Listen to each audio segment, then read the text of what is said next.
Hello, everyone. I would like to welcome you tonight. We're going to get started here shortly. Actually, we're starting right now. We may have some others join us along the way. It is rush hour, and so folks, I'm sure, are trying to find parking.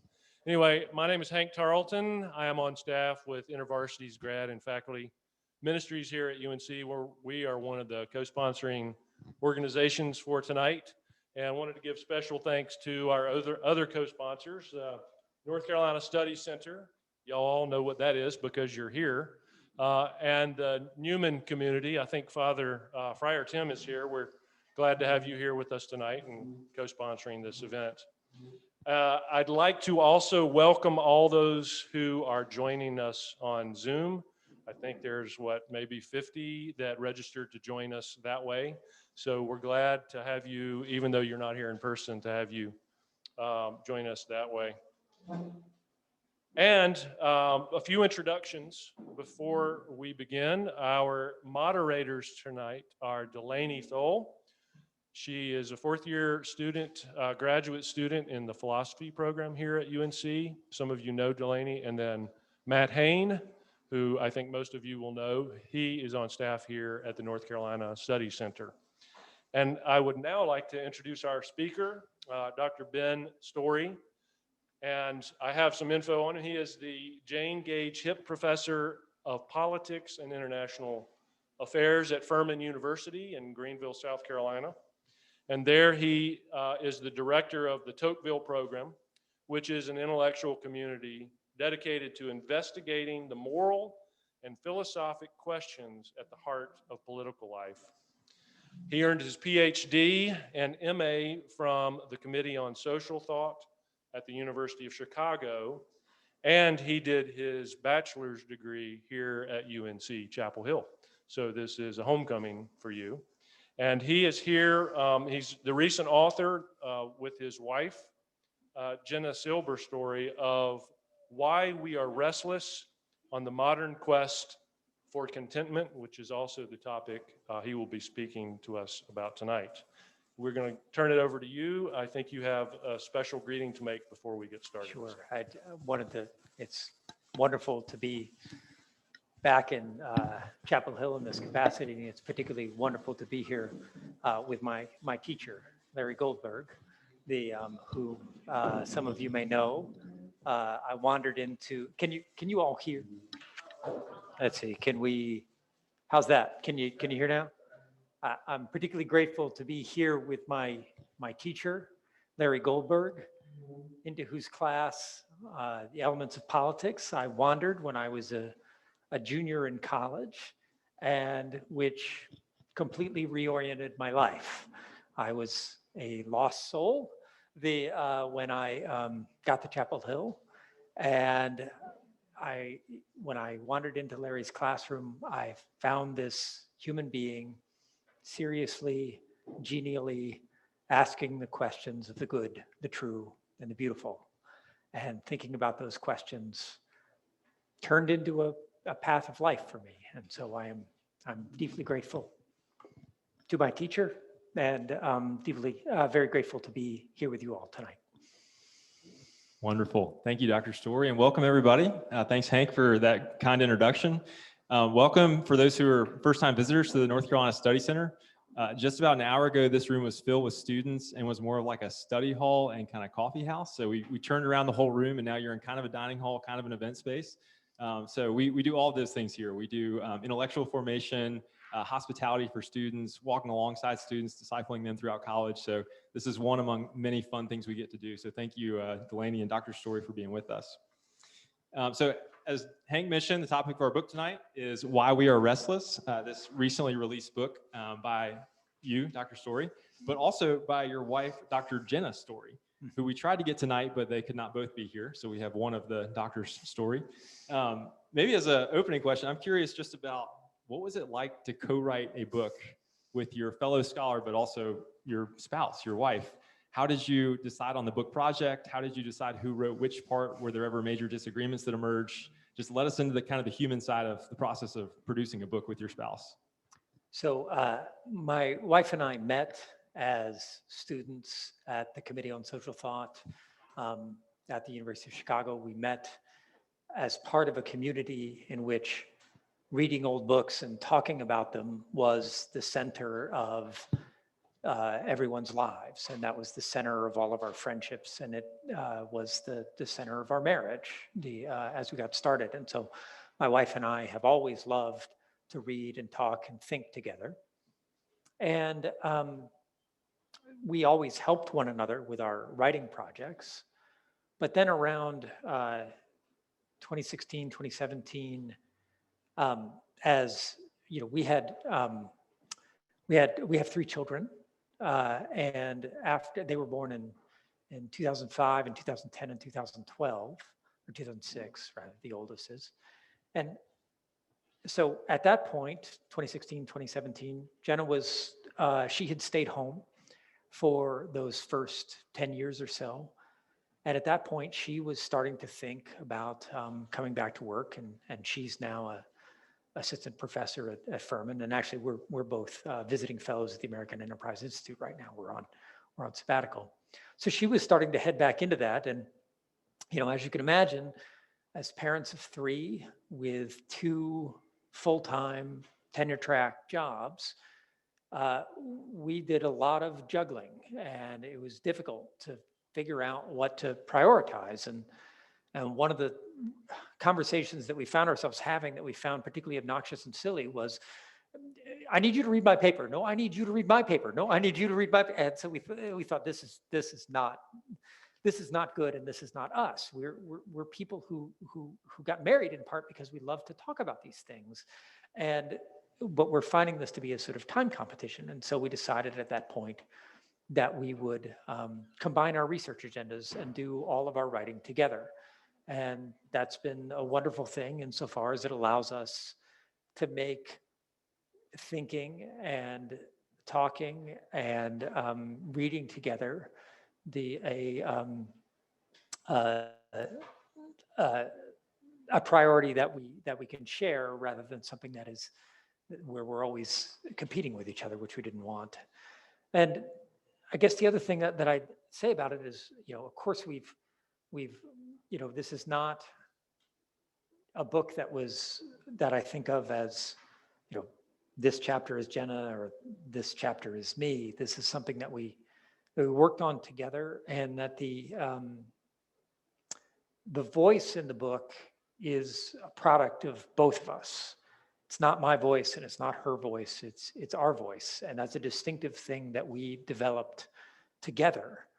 And that's something that we didn't really understand that we were going to do as we got into this. And so, you know, we've had lots of discussions of every word that we wrote, and we're continuing to write in this mode. And so that's been I guess the most satisfying part of this whole project. Well, y'all have written a fascinating and beautiful book. Well, thank you, Delaney. And we might say you, but we mean y'all. Yeah, that's right. That's right. And, you know, maybe we can jump into kind of the substance of it. So Sure. This book, for everyone who hasn't read it yet, talks about 4 philosophers from France who the timeline begins in the 1500s and spans several centuries. So we learn about Montaigne, Pascal, Rousseau, and Tocqueville. And so my question for you is, why should we care about these old French guys now that we're in North Carolina and living a time away? That's a great question. I think one of the experiences that I had here as an undergraduate in Larry's classes was the experience of discovering the genealogy of my own ideas and the ideas of the people around me. And there's something when you figure out that, wait a minute, this opinion that I'm hearing from all of my peers is not a thing that they came up with on their own. It's a thing that has a history. And discovering that is, I think, a deeply liberating experience, because one can recognize that people have not always thought like the people around me think. And insofar as there are problems with the way that the people around me think, and I think all of us know, there are lots of opinions that we hear all the time that we don't think are true. Well, it might be possible to think otherwise, because people have thought otherwise. And so that's one of the reasons that I think it's helpful to think about old French guys. The other thing is because they're all super smart, wonderful writers. And it's just a tremendous pleasure to spend time with books like this. And somebody said about Montaigne, this is a critic writing in the 1990s, and he reads along for a while, and he says, "How did he know so much about me?" And I think that's an experience that lots of readers have had with all of these authors. I know that I had it most profoundly with Alexis de Tocqueville, where you're reading along in this guy and you're like, oh, wait a minute, how did he know I was going to think that? And it's, so I think there's the intrinsic pleasure of studying these people, the value of getting out of one's own time and place, and they will cause you to think thoughts that you would never otherwise think. I think that's probably the best thing about reading them. Delaney and I exhort everyone to buy your own copy of the book. You can, we sent out the link to everyone I think who registered. There's a discount code available through Princeton University Press. I heard the book is already back ordered, so that's a good sign, hopefully, that it's selling lots of copies. But for those who haven't had a chance to read it yet, Dr. Storey, one of the central concepts that I took away from the book is this phrase, imminent contentment. Imminent contentment. And perhaps the major fault line in the book on the topic of imminent contentment is between Montaigne and Pascal. So for those who are not familiar, what do you mean by imminent contentment? And then what is the nature of that disagreement or fault line between Montaigne and Pascal? So let me start by I have to say a word about each of these two thinkers. Michel de Montaigne is a 16th century Frenchman, an aristocrat, who lived through France's 30-year wars of religion. And so those were terrible conflicts, three-way conflicts. There were three different parties in France, Protestants, and then a sort of royalist Catholic party, and then there was a more radical Catholic faction. Montaigne had friends and family in every camp in these quarrels. The wars of religion, these are civil wars, and they touched him directly. At one point, there was a war party that invaded the courtyard of his chateau. On another occasion, he was out riding along the highway and he was taken hostage, and they were going to ransom him. He thought at one point he was going to be executed. So these are things that he knew firsthand. And Montaigne looked at the theological quarrels of his neighbors, and he wanted to say something to this to try to figure out how, for the sake, I think, of the peace of his country and Europe more broadly. And so what Montaigne said was something along the following lines: the greatest chapter in Montaigne's essays is a long essay called The Apology for Raymond Sebond. And it's a kind of stream of consciousness history of all of philosophy. And what Montaigne does with that history is he says, listen, philosophers have been arguing about the ultimate moral and philosophic question, the question of the good. They've been arguing about this question since there has been philosophy, all the way back since the time of Socrates. And there are at least 288 different opinions about this question, and there is absolutely no consensus. And Montaigne says, moreover, these proud people who have been arguing all this time are often kind of ridiculous. And so he tells stories like the story of the astronomer Thales, who's out stargazing and tumbles into a well. And the cynic Diogenes, who makes his home in a barrel. And he says, these people are ridiculous. They take themselves very seriously, but they don't deserve to be taken seriously by the rest of us. And so he says, maybe we just shouldn't argue about the question of the human good anymore. And this seems in a way counterintuitive, because you think like, well, wait a minute, I have to have an opinion about this question. I have to have a vision of the good. by means of which to guide my life. But Montaigne says, well, actually, not really. You can just kind of give up on this question, and instead of deciding what the highest good is, partake a little bit of all the various goods of human life. So Montaigne has ambitions, but he's not too serious about them. He dabbles a little bit in politics, but not too strenuously. He has his pleasures, but he doesn't get attached to those things too much. He travels, but he doesn't travel with like the ambitions of an explorer or the hopes of a pilgrim. And he does a little bit of all these things. He tries to kind of dabble his way to happiness. And so that way of pursuing happiness, that is, you sort of take the ancient adage of moderation, nothing too much, and you add to it a modern corollary, nothing too little. Which sort of softens it up, right? That's Montaigne's way of pursuing happiness. And it's a way of pursuing happiness that involves the assertion that just sampling a little bit of all the various delights of human life can be enough for a human being. And that's why we call it imminent contentment, is that it's contentment here and now that Montaigne is fundamentally concerned with. And so Blaise Pascal, who's one of the most remarkable human minds ever to live. Pascal lived in the 17th century, just 39 short years, 1623 to 1662.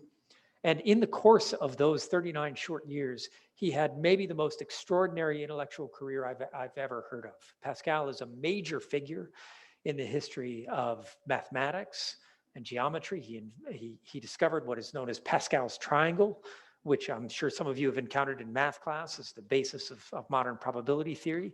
He did important work on geometrical problems called conic sections and a problem called the cycloid.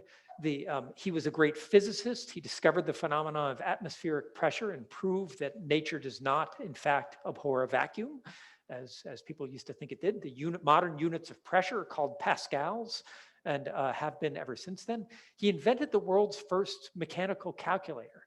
That is a machine that could, do what your Texas Instruments calculators do with numbers of up to eight digits. As far as I know, he was the first person to do this, and some of his calculators still exist and function. Now, try that with your Texas Instruments in 400 years down the road. He did all this by around the time he was 30. And then he jumped into literary and theological controversy with some works called the Provincial Letters, which were some of the greatest bestsellers of old regime France. And then he wrote this book called The Pensée, which is one of the greatest modern works of Christian apologetics. To top it all off, at the very end of his life, he invented the world's first public transportation system, the 5-cent carriages, which he and a friend launched in Paris for the service of the poor, to help them get around. So he did all that, and he was really sick for the last 10 years of his life, and then died at the age of 39. So this extraordinary genius, Pascal, was raised in a kind of Montaignean way. His father was sort of steeped in that way of looking at the world, and lots of his friends were kind of pursuing happiness in this way. And he looked around at them and he thought, you guys are kidding yourselves by trying to dabble your way to happiness. You flirt and you gamble and you go hunting and you mess around in the salon. But you are not telling the truth about what is going on in the deepest recesses of your souls. He thinks the human demand for truth and happiness far outstrips anything Montaignean dabbling can give to us. And so he thinks that dabbling is a diversion And I think Pascal's analysis of diversion is something that in our digitally distracted age will resonate with a lot of people if you have a chance to give it a look. Thank you. So the book argues that a lot of our modern ideas about happiness kind of are the children of this Montaignian way of thinking about things. That if we just reduce our expectations enough and experience enough of life's good things, that we can be happy or content this side of eternity. And I'm curious what the kind of pre-modern contrast is. So is it the fact, like, are modern people bad at being happy because we have bad ideas about what happiness is, or have humans just never been happy? What's the story there? Yeah. So first, on our way of thinking about this, Montaigne is an enormously influential author. The essays were probably the most widely read book in Europe, perhaps besides the Bible, in the 16th or 17th and 18th centuries. And so everybody in Europe was reading these things. And so the literary influence of this stuff is vast. But that's, I'm sure many of you have never heard of Montaigne before, and you're like, I don't, like, what possibility is there that this guy has actually influenced my thought? I think part of what we're trying to do in the book is less a matter of tracing a literal literary genealogy than suggesting that Montaigne understands a certain logic very powerfully, and that a lot of us are subject to that logic. And that logic goes as follows. If human beings argue about the question of the good, argue about the question of what might make me happy, they end up in sectarian conflict. They end up in the kind of religious violence that went on in Montaigne's time. And so a lot of us feel obliged not to argue about the good. You've heard before that this is like rudeness at the dinner table. We feel obliged not to argue about this. And insofar as we feel that way,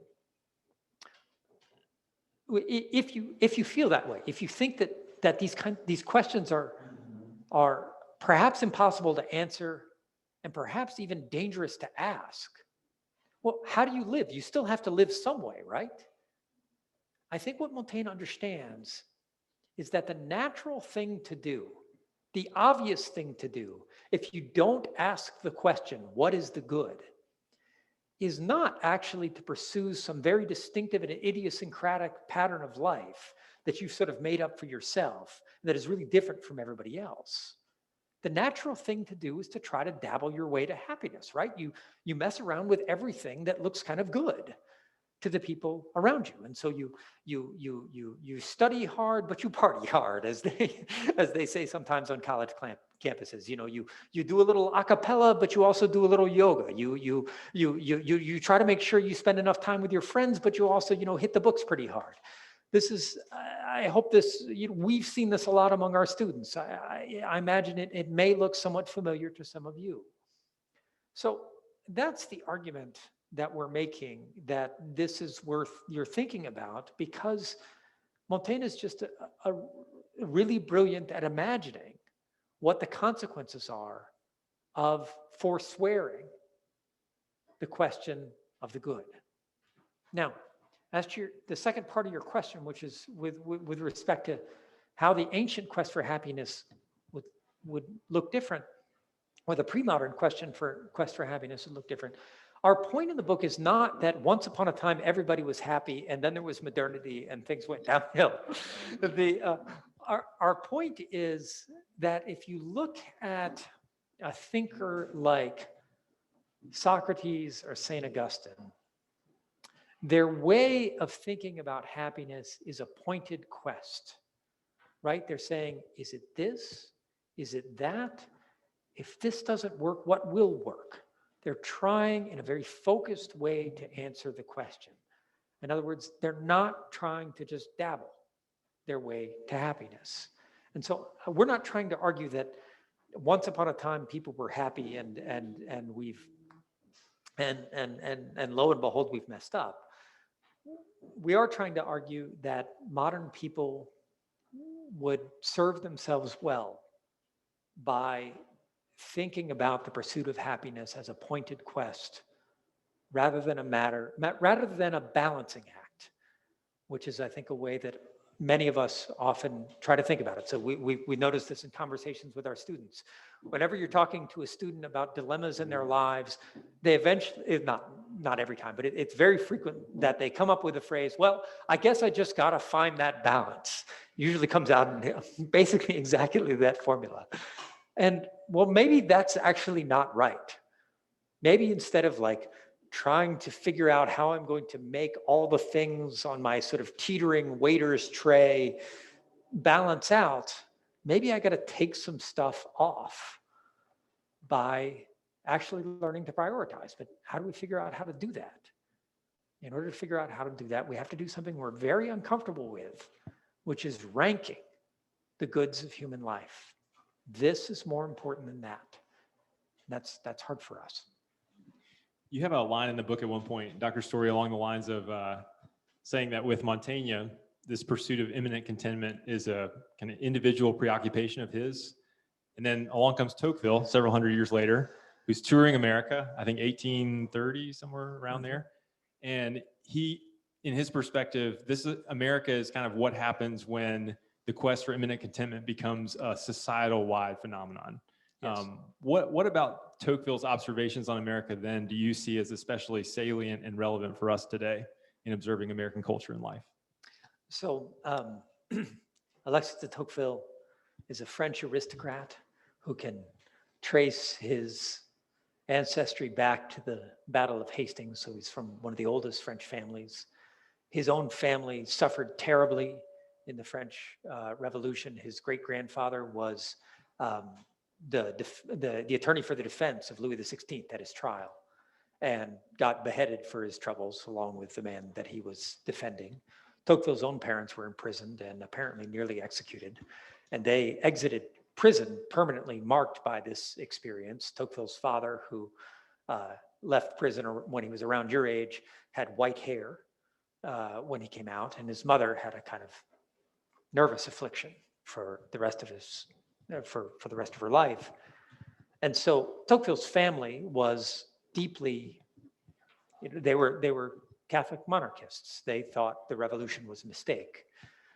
Tocqueville didn't think that. He thought democracy, although his family would have inclined him to, he thought democracy was the way that the world was going, and that one ought to try to find what was best in it, and figure out how the things he most cared about, which were liberty and human equality, could exist in the modern world.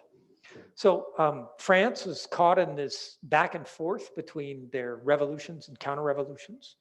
Tocqueville left to come to America to see what a relatively functioning democracy looked like. And he was very impressed by a lot of what he saw here. But the second volume, he was so impressed by it that he got a nickname in France. Everybody called him the American, because he was always suggesting American things in his later career as a politician. However, Tocqueville was, because he wanted to be a good friend to democracy, he was very concerned to diagnose the kinds of pathologies he thought democratic human beings would be particularly prone to. And so in the second volume of Democracy in America, he does an analysis of the democratic soul, our minds, our habits. And he begins that analysis by describing how doubt is the ubiquitous sensibility of the democratic mind. It's very interesting. He's in a country of people, almost all of whom would call themselves Christians. And he says, if I'm not mistaken, there's a great store of doubt in the secret recesses of these people's hearts. And what was so striking to us, so he says this in a chapter in which he's describing Americans as, the famous shorthand for this is that they're Cartesians who've never read Descartes. But as we were reading this, we thought, no, we're Montaignians who've never read Montaigne. That is, we have Montaignian skepticism. But we don't know that guy's name, because one of the things Tocqueville says in that chapter is Americans don't pay any attention to philosophy. And why don't they pay any attention to philosophy? Because they don't think you can reason about the good life. Why? Because we tend to be skeptics. And why are we skeptics? In part because we're egalitarians, right? If you believe in human equality, the notion that any human being has better answered the question of how to live than any other is like intrinsically offensive, right? Because it's like, wait a minute, that guy's like better on the most important question than somebody else. That's something that we often don't want to entertain. So I think one of the things that's most important that we can learn from Tocqueville is that our skepticism, one of the things I try to talk about with my students is that our skepticism is often unearned. In other words, people assume that you can't ask and answer serious questions about human beings, how human beings ought to live. People assume that you shouldn't ask those questions without ever having tried. In other words, like, we somehow know that it's impossible to answer the question of what is virtue, even though we've never entertained the question, what is virtue? And so what I try to, I think Tocqueville can help people see that these are things we're picking up from our social condition, not from any intellectual exercise that we've actually been through. And therefore we're making claims we haven't really earned the right to make. And I encourage them to see this, because I think we have as much right to ask the question, how should I live, as anybody else. And Tocqueville can help us see that by helping us see that our doubt about the possibility of doing anything with such questions is a matter of social condition rather than something we've earned. Right, so we should each be asking these questions of our own lives to have a more pointed pursuit of the good. Yes. And if our political order is kind of arranged around the step back from asking those questions, and presumably all of us getting answers to those questions depends on something different, something changing about our political order. What should we keep and what should we toss about our political order today? And I'm thinking about this in the context of ongoing debates about the value of liberalism. Okay. So some of you may be aware that, well, interesting fact of the history of political philosophy in the last few decades. When I arrived here in the early 90s, one of the most popular books in political philosophy was a book by a man named Francis Fukuyama called The End of History and the Last Man. And it's a complicated book, but the thing that has been taken from it, Fukuyama meant something more complicated than this, but the thing that has been taken from it is we've reached the end of history. And what is meant, this is Hegelian language, what is meant by the end of history is we've come to the, serious arguments about how humans ought to structure their societies are over. We know the answer to that question. The answer to that question is liberal democracy. And there are no serious challengers to this anymore.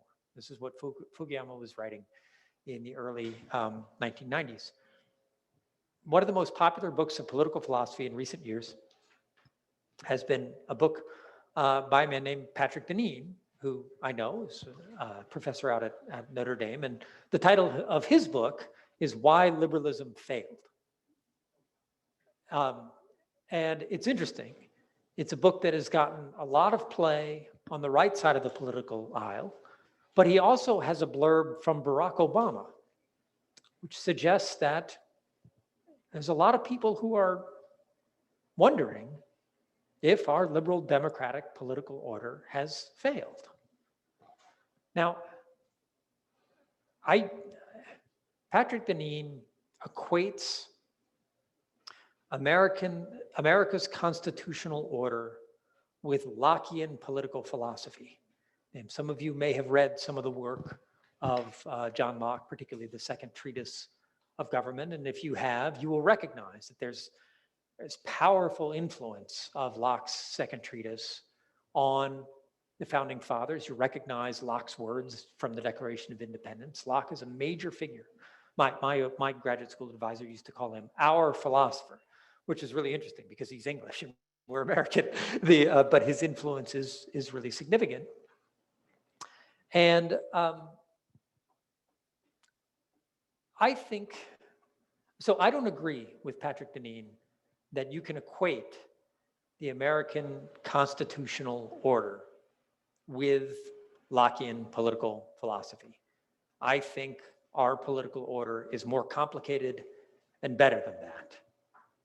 But I'm not a Lockean.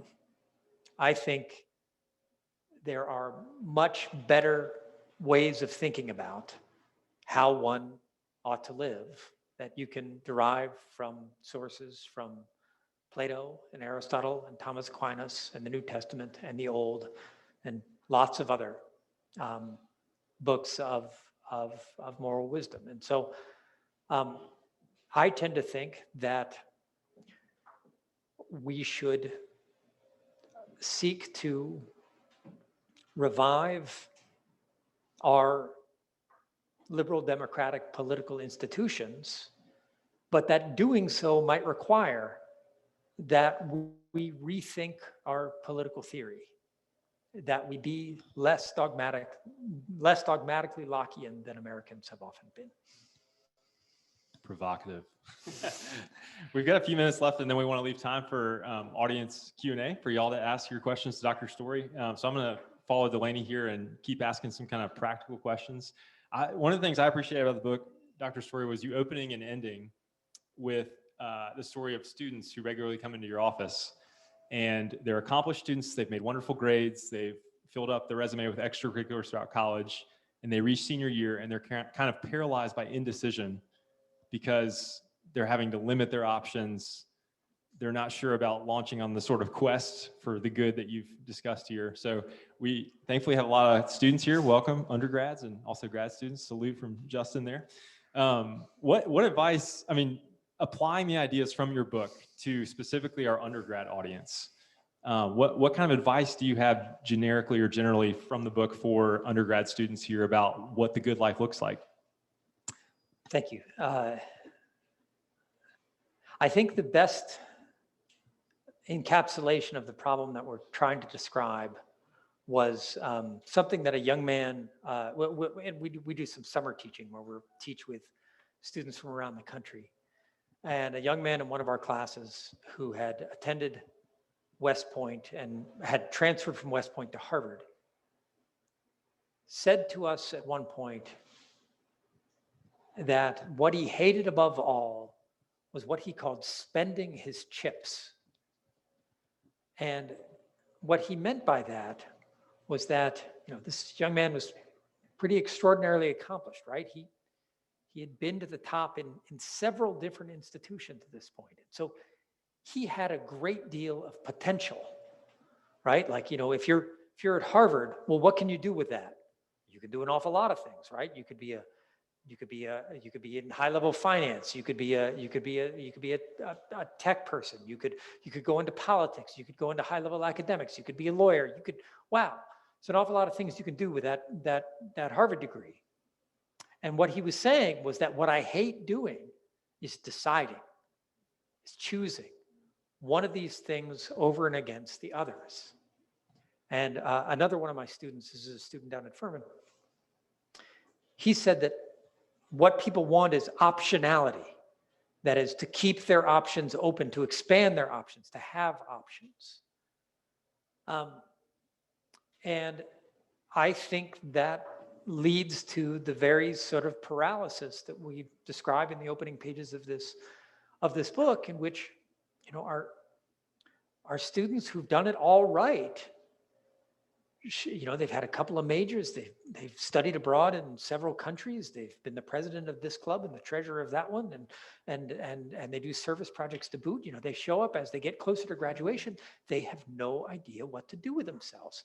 It started off as an argument like, well, should I go to law school or should I get a PhD? But the options don't get narrower, they proliferate, right? It's like, well, maybe I should farm.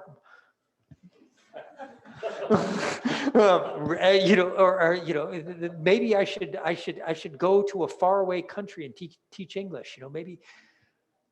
And so their educations are not helping them figure out how to choose what to do. And so I think the thing that I think is most persuasive in Pascal, if you've ever had any encounter with Pascal, it's probably been with Pascal's wager. And Pascal's wager is a thing that everybody and their brother likes to argue with. But the one thing that seems to me incontestable about Pascal's wager is the proposition that life is a wager. You are going to bet your life on a vision of happiness. You can't avoid it.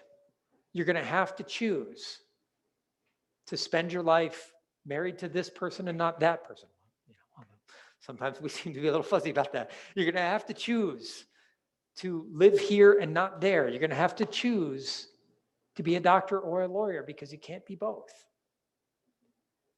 And so I think you should spend your educations trying to figure out how you're going to rank the goods so you can make those choices because you're going to have to. So I think that's what we've found ourselves emphasizing as we've gotten to the end of this, is that liberal education ought to be the art of choosing. And if you want to figure out what books to read to help you do that, talk to Larry Goldberg.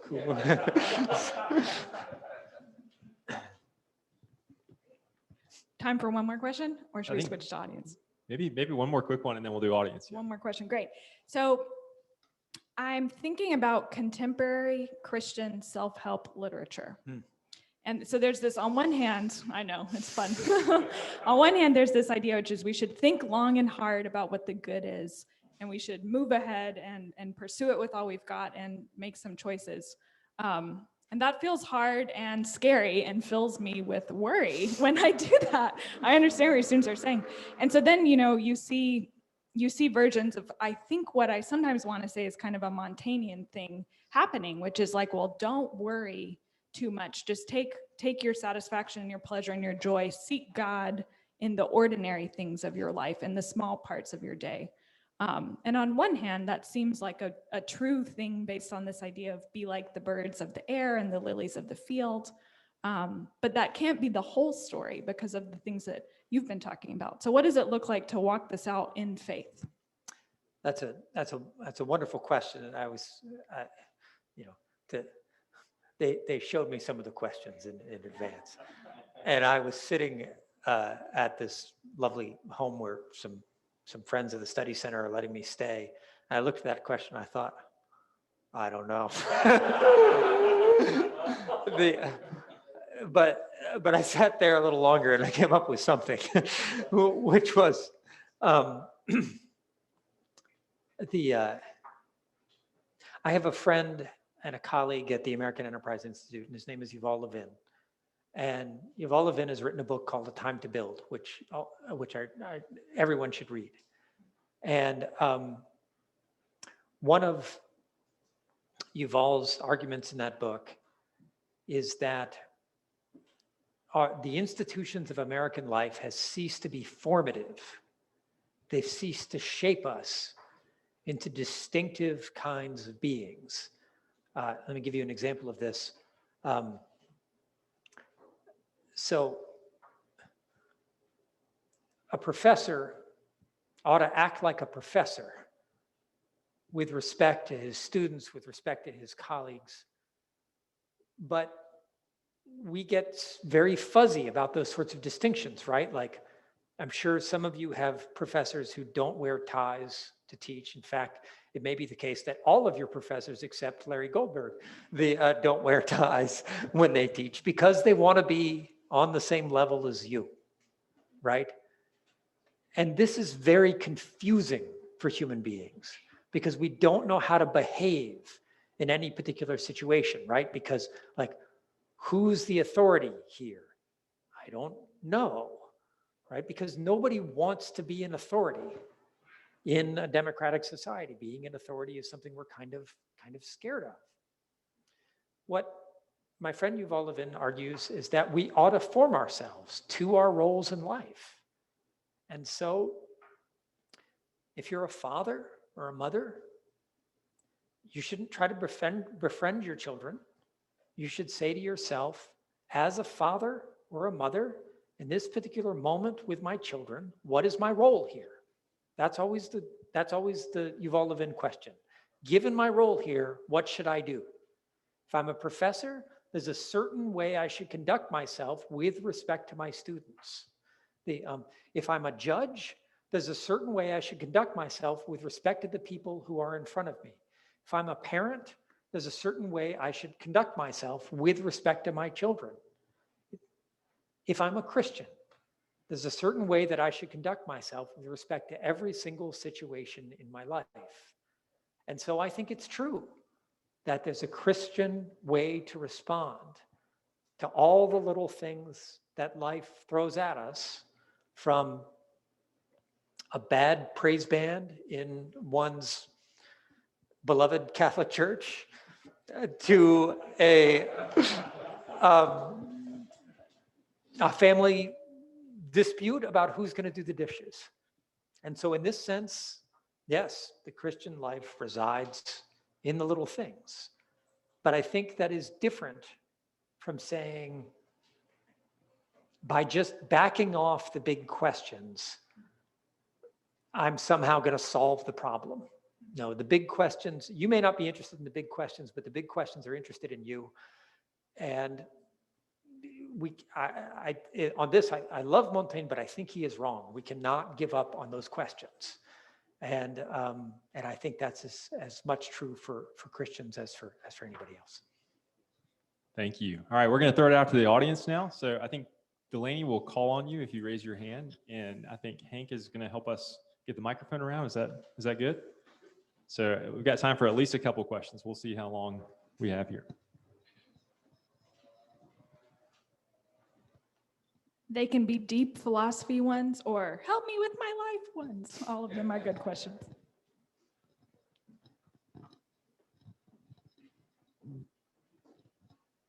Okay, so this is kind of probably something you've touched on this whole time, but like, what are if someone asked you, like, how do I become happy? Like, what would you say are practical steps? Or like, are there practical steps to becoming happy? Like the pursuit of happiness, this theme, like, can you expand on that? I'm going to give you a college professor answer, which is, I'm going to tell you to read something. And what I'm going to tell you to read is a little section of Thomas Aquinas called the Treatise on Happiness. And it's hard because Thomas Aquinas writes in 13th century philosophic language, but it's short. It's only about 30 pages, and it's divided into little 2-page chunks. And what he does in those little 2-page chunks is he says, is happiness to be found in pleasure? Is happiness to be found in wealth? Is happiness to be found in honor or power or goods of the body like health or goods of the soul or finally God? And in each of these questions, he gives the argument, well, here's why you might say that happiness can be found in wealth. And then he gives the arguments against that. And so he walks you through all the things that I think human souls are attracted to. And he helps you think, is it possible for the kind of being I am to be satisfied by the kind of good wealth is?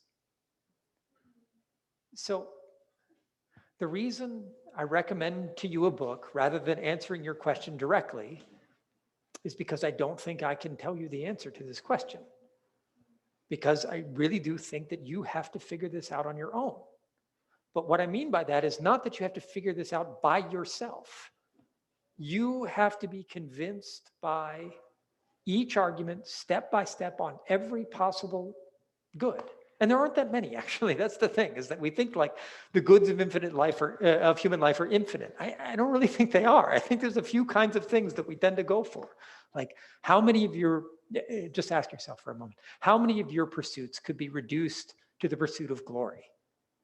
What you're really looking for here is recognition. Okay, if that's something that gets to you, read something good, like Thomas Aquinas' little treatment of this.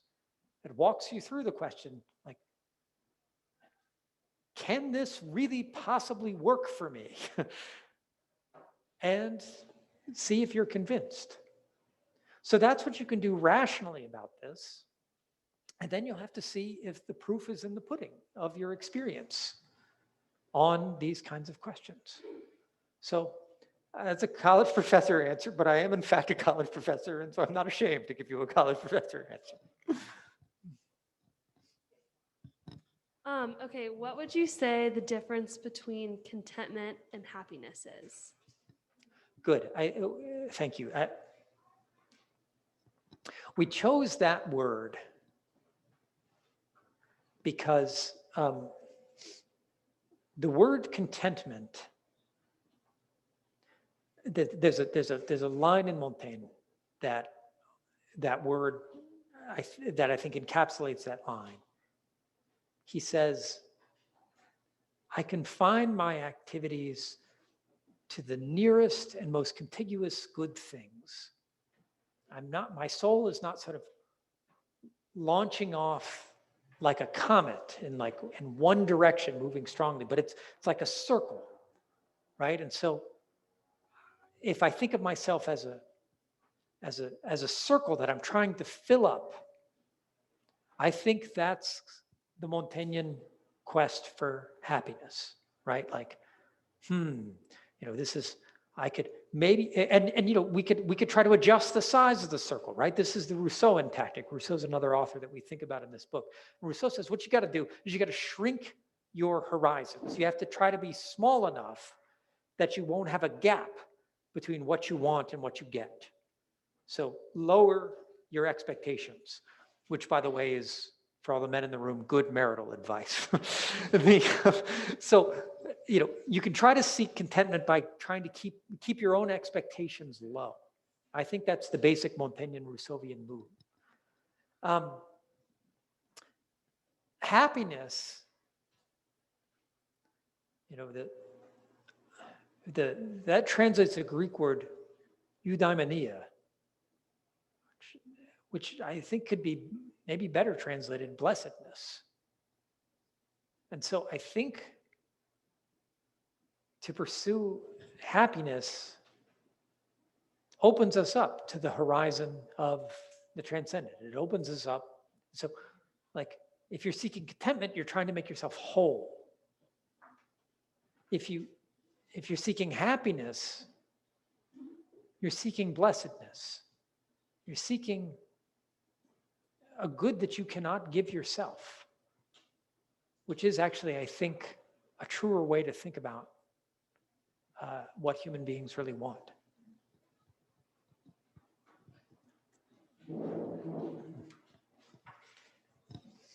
So I was just about to ask you about hedonia versus eudaimonia, especially Arthur Brooks talks a lot about this in his work on happiness. Could you sort of expand on eudaimonia? Is that the right answer to happiness, or what are other answers? I mean, I think eudaimonia is a better word than pleasure or contentment, because I think I'm convinced by, you mentioned Arthur Brooks, who's now a professor at Harvard, used to be the president of the American Enterprise Institute where I'm visiting this year. And he writes a lot about happiness. And one of the things that he makes this distinction between pleasure and happiness. It seems to me that the distinction is fundamentally correct, by which I mean to say there's there's a line from Thomas Aquinas: pleasure has a sad ending. That always haunts me. Pleasure has a sad ending. And for that and other reasons, I don't think we can identify the pleasant and the good. And so I'm not going to try to tell you exactly what happiness is, because that's, again, it's not something I think I can do. But I think that we can see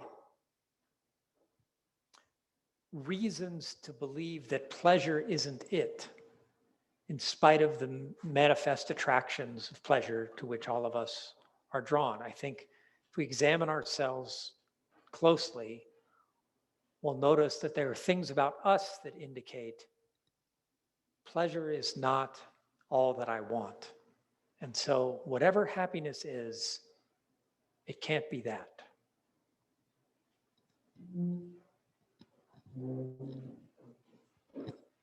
So to your response of Matt's question on undergraduates and being able to rank and then choose, so how would you suggest we go about thoughtfully ranking things, especially when possibly the picture that we have for what may be best might not actually be what would be best? And then the second part to my question is, how do you then follow through? Like, how do Good. you develop the courage and the accountability to follow through on those ranking, as opposed to letting other institutions and like older people tell you you should go a different way?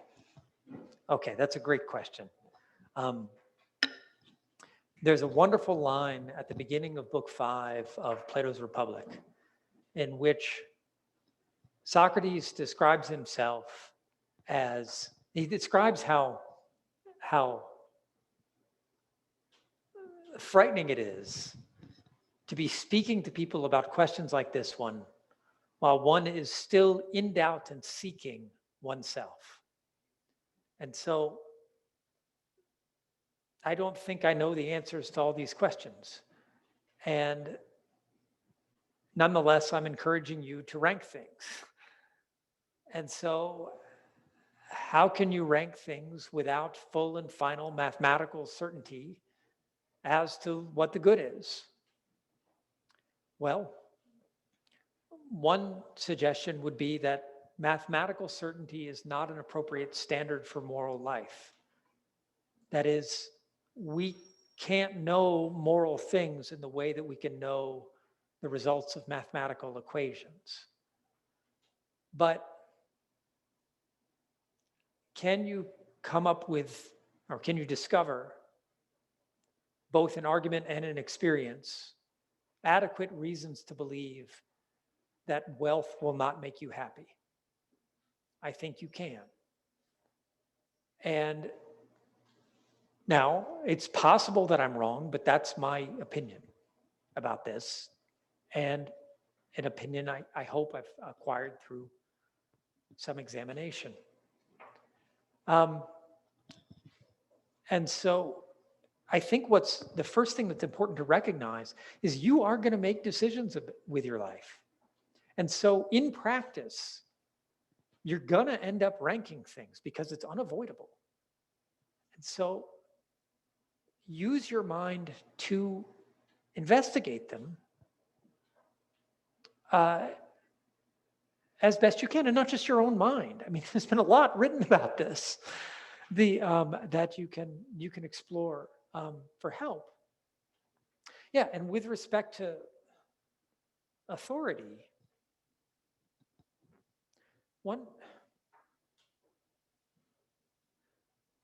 I think it's,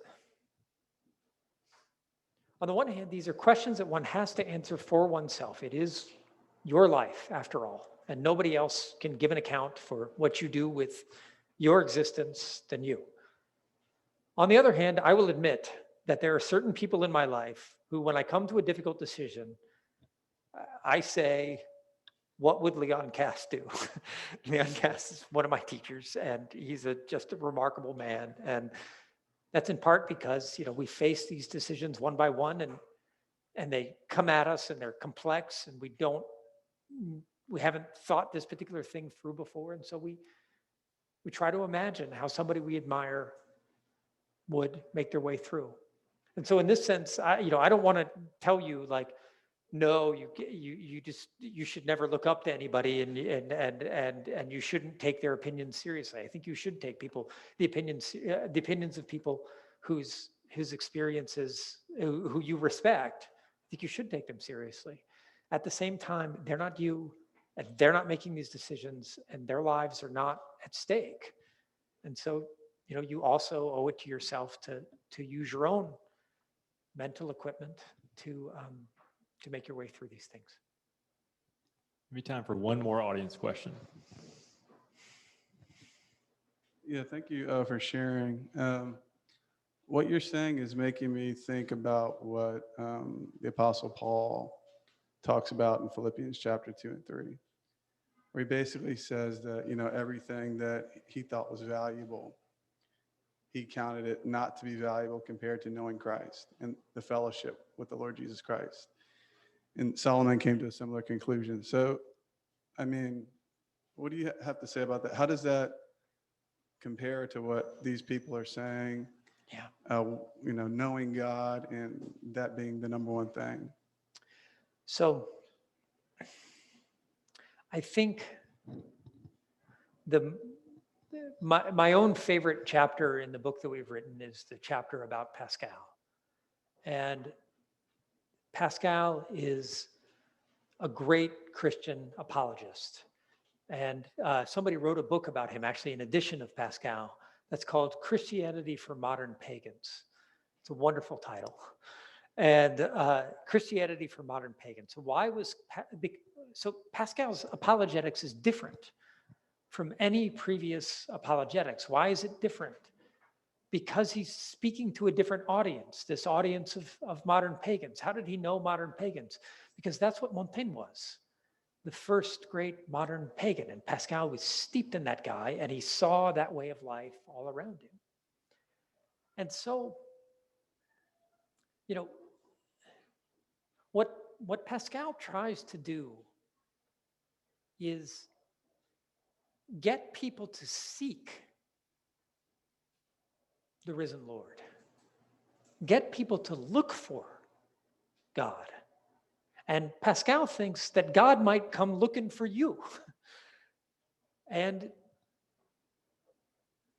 I think he's right about that. But that ultimately is not an experience that any human being can give to another human being.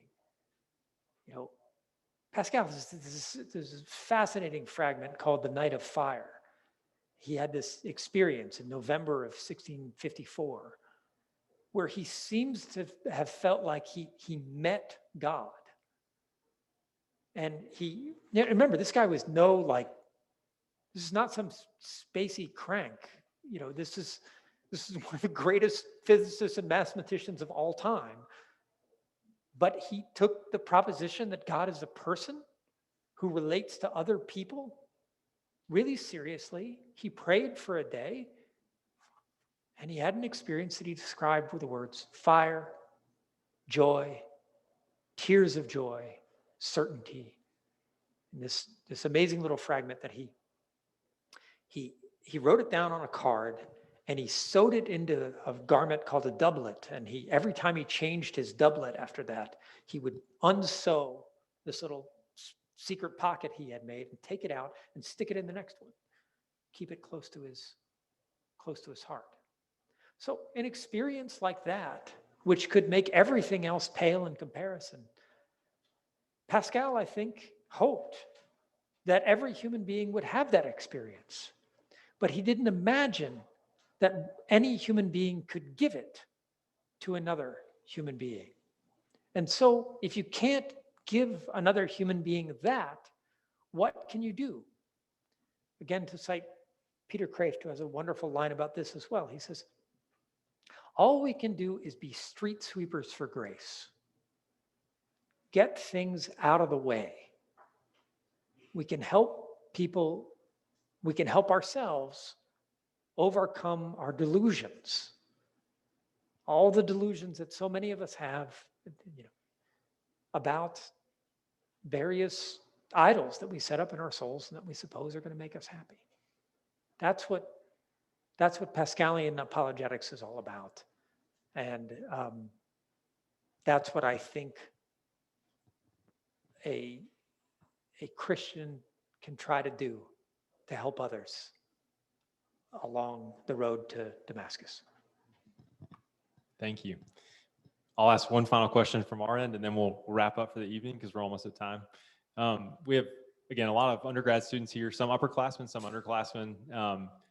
If you were going to commend a course of study, or maybe, obviously we have different majors, but if you were going to commend certain classes or topics or professors, I'm sure Dr. Goldberg, what advice or recommendations would you have for Carolina students who are kind of plotting out their future coursework at Carolina? Study with Larry Goldberg.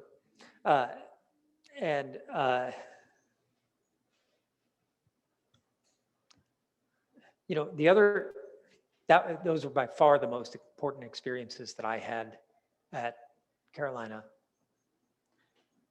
But the other things that really mattered to me,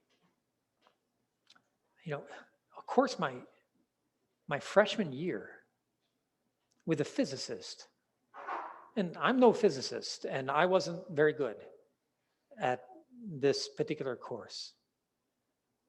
But that was the first human being I'd ever met who I thought was in love with the truth. He was a serious man doing serious work that he really cared about and tried to convey to the rest of us. And so when you look for that in your teachers, are they serious about getting to the truth of whatever it is they're studying? And that is not to be taken for granted. I know somebody who is recently on a drafting committee for a university mission statement. And this person tried to get the university to stick the words "pursuit of truth" into their mission statement and failed. The university wouldn't say this place is dedicated to the pursuit of truth. That was terribly shocking to me. But there are lots of people here who are, and you should find those people and follow them. Great response. Thank you, Dr. Storey. Can we give Dr. Storey a round of applause to wrap up?